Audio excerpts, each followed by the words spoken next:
all the work that you've done in seminary, with your doctoral work in the area of theology and manuscripts, what got you interested in the Bible? I realized that I was engaging with a lot of people, with Muslims, with Mormons, with Jehovah's Witnesses, skeptics of all different stripes. All of them would resort to some sort of, well, that sounds great, Wes, but all you're relying on is the Bible. That's your foundation. And you can't trust that. All you have are translations of translations of translations. All you have are error-ridden copies. You don't even know if you have the right books. You're reading Matthew, Mark, Luke, and John, but have you ever heard of the Gospel of Thomas? And so I realized that that was a genuine critique if it was true. If that was true, I'm staking my entire life on the person of Jesus. And where do I find the information about Jesus? I find that in the Bible. And if I can't trust the Bible, I really have no reason to put my hope and trust in Jesus.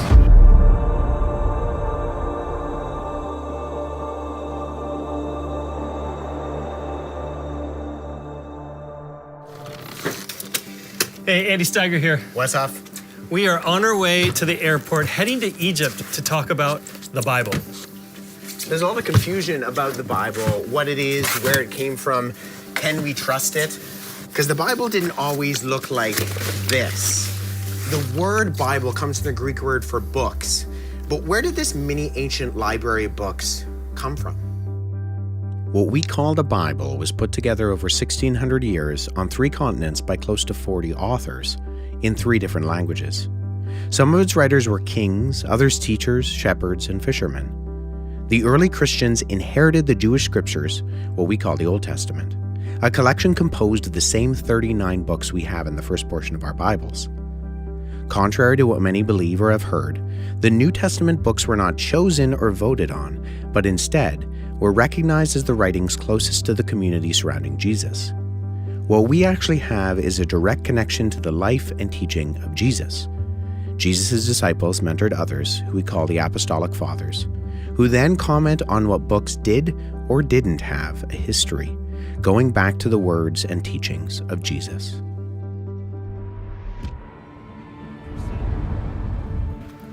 So Wes, why are we going to Egypt to talk about the Bible? I think a lot of people would assume that we'd be going to Israel. Yeah, if you're talking about the content of the Bible, where the events actually took place, then you're going to go to Israel. But if you're talking about the text of the Bible, the earliest copies of those that we have come from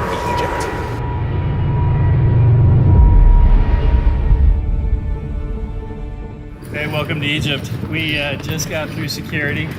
We're here. We got our driver, Mohammed. He's going to be taking us to our hotel. We're driving through the streets of Cairo. We're going to be heading over to the pyramids, see some of the Great Pyramid. We're going to be going to a few other archaeological sites before we actually head into the meat and potatoes of looking at some of the influential biblical sites. But for this first day, we're just going to be doing a little bit of the touristy stuff, making a day of it.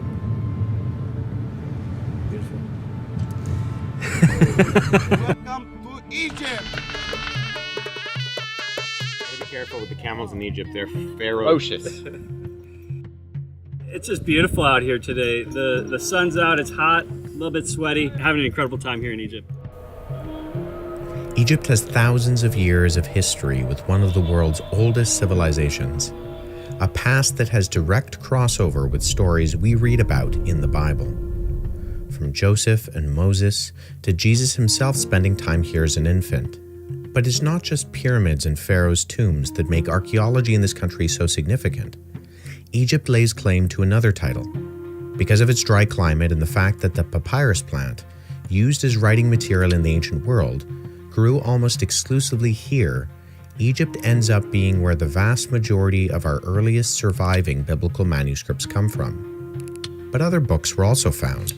Ones that claimed to be Christian, but that the earliest church condemned.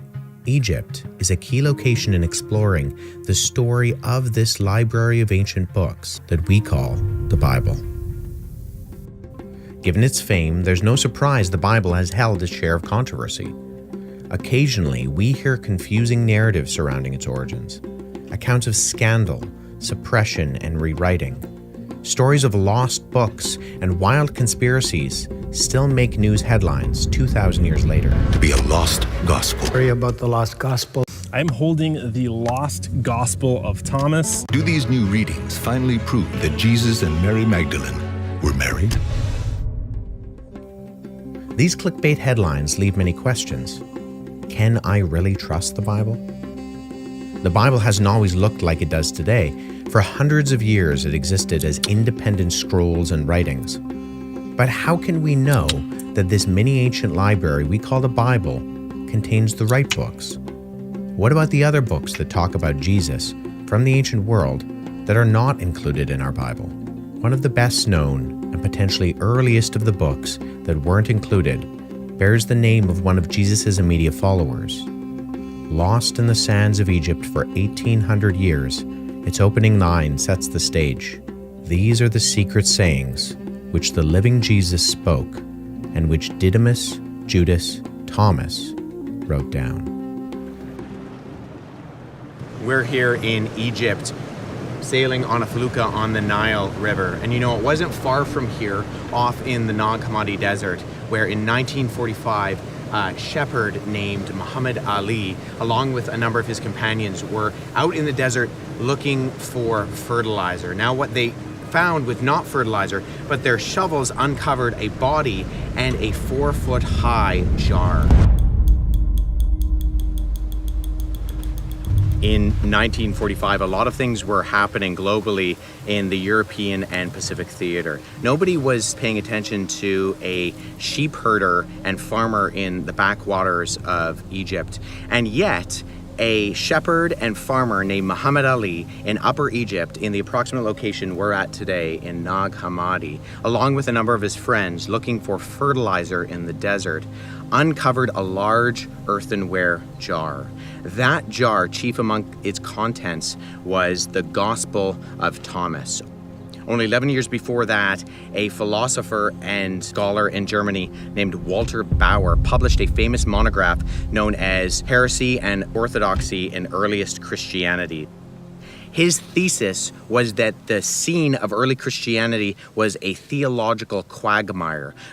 Groups were contending and fighting for who Jesus was. You didn't have just one portrayal of Jesus. And in that sense, it wasn't that there was a Christianity, but Christianities. The discovery of the Gospel of Thomas and other documents like it in 1945 and following confirmed that there were questions as to whether the Gospels that we have in the Bible were really an accurate and historical portrayal of who Jesus was. A big question that comes up that a lot of people ask are, well, what about those other documents? Now, we were just recently in Cairo, Egypt, and we were at the Coptic Museum looking at one of the Nag Hammadi texts, the Gospel of Thomas. We are here at the Coptic Museum, and I'm looking at the actual first page of the Gospel of Thomas. So why wasn't that gospel included into our Bible? We do have these other books, these other gospels, with names like Peter and Thomas and Mary attached to them. Nowadays, plagiarism is I take your work, Andy, and I put my name on because I know you're smart and I want to sound smart too. But realistically, nobody's going to read the Gospel of Wes. They just aren't. However, the early Christians knew who people like Peter and James and John were. And so instead of taking your work and putting my name on, I'm going to take my work, I'm going to take my ideas and my ideologies and concepts, and I'm going to put your name on it. So in other words, if you want to get more readership, if you want more people to buy into the book, put a name, attach a name to it that they're going to recognize. And yeah, exactly. And so you had these ancient groups that we refer to as the Gnostics, the Docetics. And what they did is they appropriated Jesus and put their theology on the lips of Jesus in later centuries. And then they attached the names for credibility's sake to those documents. But we know, based on both the content and based on how we date these manuscripts, that they're coming from times when Thomas, when Peter, when Mary, when Judas were long dead. Many ancient texts like the Nag Hammadi Library ended up in small villages in rural Egypt, found by farmers and in some cases archaeologists. Documents like the Gospel of Thomas, Philip, and Judas found their origins with a number of mystic religious sects from across the ancient world.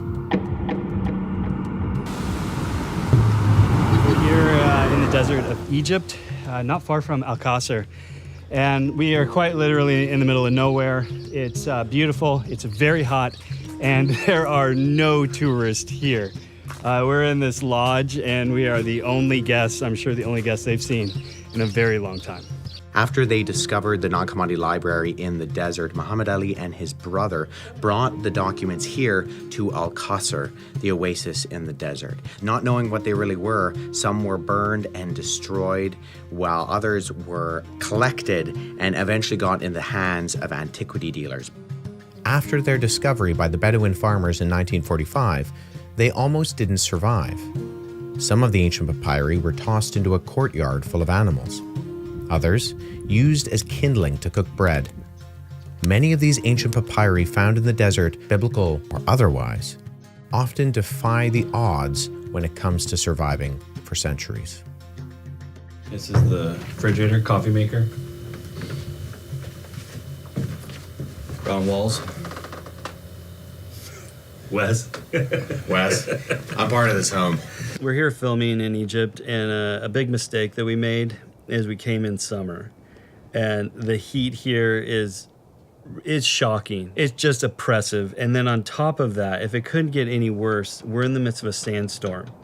So I'm gonna take you outside in a sandstorm, and I'll do my best to describe to you what a 45-degree sandstorm feels like. So the first thing that you need to appreciate is that there's sand in my teeth immediately. The full sun is coming down, which is baking you. And then the wind's blowing, which is drying out your skin. And the heat feels like an oven. So it feels like you're in a hot sand wind oven. And we've asked the people, we said, like, imagining that this is bad, and they're like, no, this is normal.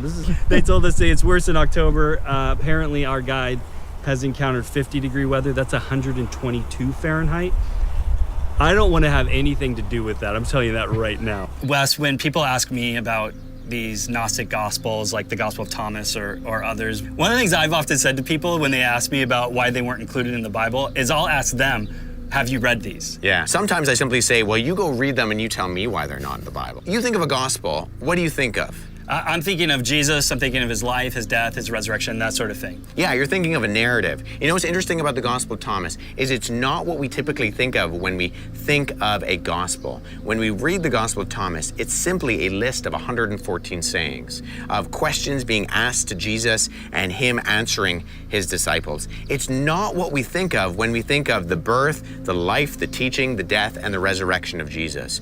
It's a list of 114 sayings that are at times confusing, are at times very ambiguous.